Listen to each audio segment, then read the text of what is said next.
As we know, you had today several meetings which had not been planned in advance. Who were your counterparts? And have you managed to overcome some of the differences and disparities between you and some of the other leaders? I don't know what disparities you are talking about.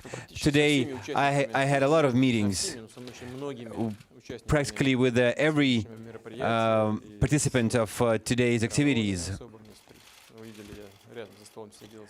You probably saw that I was sitting at the table next to the Queen of Denmark and with the representatives of Luxembourg and Norway, with the President of Greece, and so on. I probably wouldn't be able to enumerate all of them, but there were quite a few. And of course, I've met with Mr. Poroshenko and with President Obama of the United States. We had quite a substantive discussion with him. Can I ask you about Mr. Poroshenko? I'm with RIA Novosti. Have you managed to come to terms with him? What issues have you discussed, and are you planning for new meetings, and if so, in what format? As far as format is concerned, I had said in advance that I was not going to hide from anyone here in Normandy at this event. It would have been unwise and impolite of me. And also I had been requested by my Western counterparts to meet with President Poroshenko on the sidelines of these events, of these festivities in Normandy. So we had a 15-minute discussion. I can't say that it was comprehensive, but still we have managed to discuss the principal issues related to stabilizing Ukraine and promoting our economic cooperation. And I cannot but give credit to President Poroshenko in his conviction that violence in eastern Ukraine must be stopped immediately. He has a plan, but I wouldn't be prepared to tell you what it is about. It is his plan, so maybe you should ask him. He only told me briefly of it. Once again, I would like to emphasize that it isn't Russia and Ukraine who should be negotiating parties in this case. Russia is not a party to this conflict. It must be negotiation or dialogue between the Ukrainian government in Kiev and the representatives of the breakaway republics in eastern Ukraine. I generally liked the attitude of Mr. Poroshenko, and if everything goes according to his present intentions, then there will be good prerequisites provided for improving the situation further on. As far as economics are concerned, we've had discussions on that matter with Mr. Poroshenko and with the representatives of Denmark and a few other nations related to the association agreement signed by Ukraine with the EU. So I have warned them that Russia would have to protect its own economy, its own economic interest and its own markets. So as soon as an association agreement with Ukraine has been signed by the EU, Russia will instantly have to take measures to protect its economic interest. I would like to remind you that within the framework of the CIS free trade area, we have zero tariffs with Ukraine, as with other countries of that association. But according to Ukraine's projective association agreement with the EU, all of European goods would be coming to Ukraine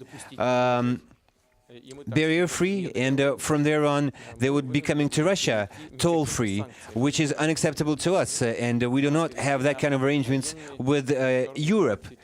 So we will have to go back to the normal, most favored nation mode in our relations with Ukraine, in our trade with Ukraine. That is in a nationally accepted practice, but something tells me that it would be difficult for Ukraine, because in that case its goods would not be competitive even in Russia. If they were to have import tariffs levied from them. And also, as you probably know, the citizens of Ukraine, they have even more of a preferential status when traveling to Russia, even compared to to citizens of other CIS nations. They are entitled to be in Russia without registration for 3 months, and after that they don't even have to go back to Ukraine to get a Russian visa. All they can do is just mail their passport back home and get it back.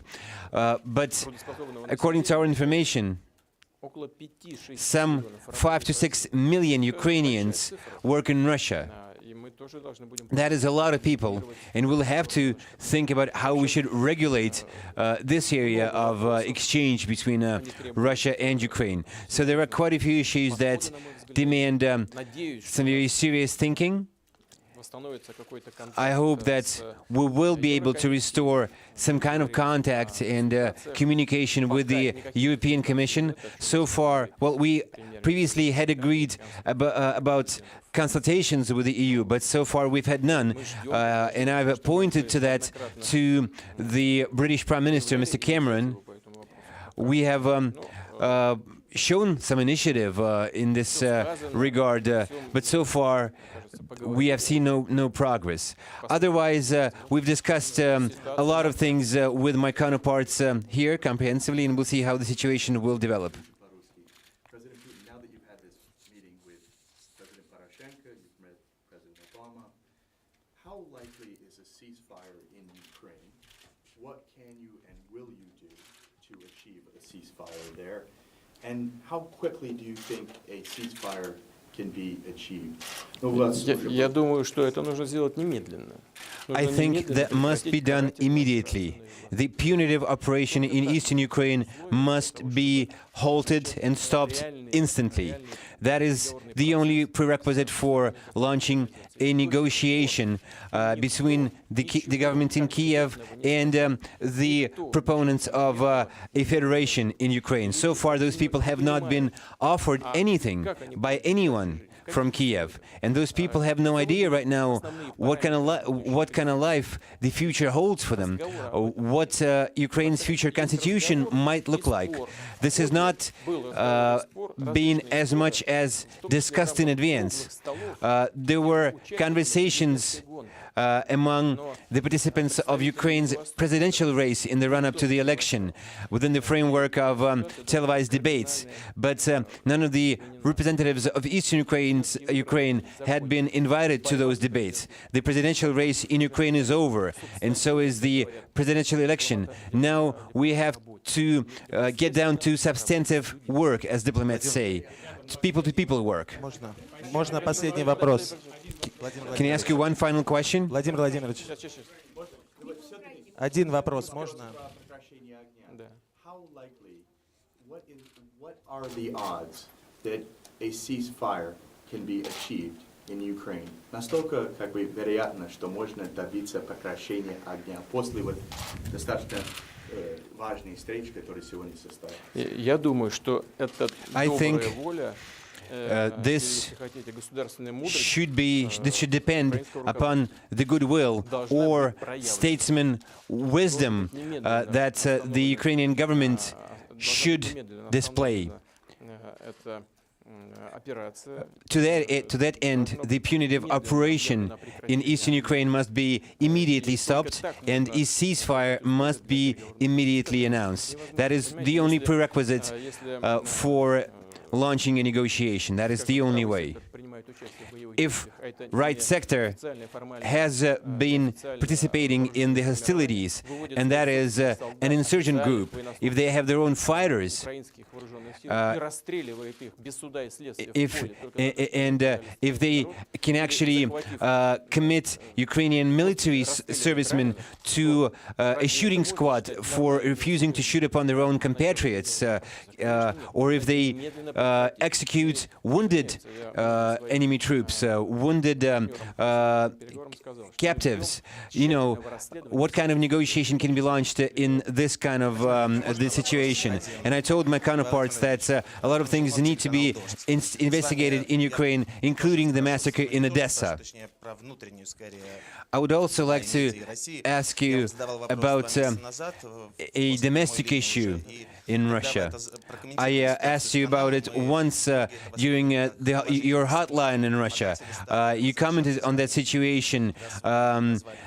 And this is about the Rain TV network. And after you commented on the situation during your hotline, some of the advertisers came back to that network, but some have been convinced that there had been no order from the Kremlin to crack down on Rain network. You know, I have never given an order to crack down on Rain TV station. I never gave an order for cable operators to drop their relations with you. I don't give this kind of orders, and I didn't give an order in this situation. It's the same question here and there. Recently, you said it is necessary to decapitalize Gazprom. What did you mean? Did you mean to issue new shares in the interest of the government?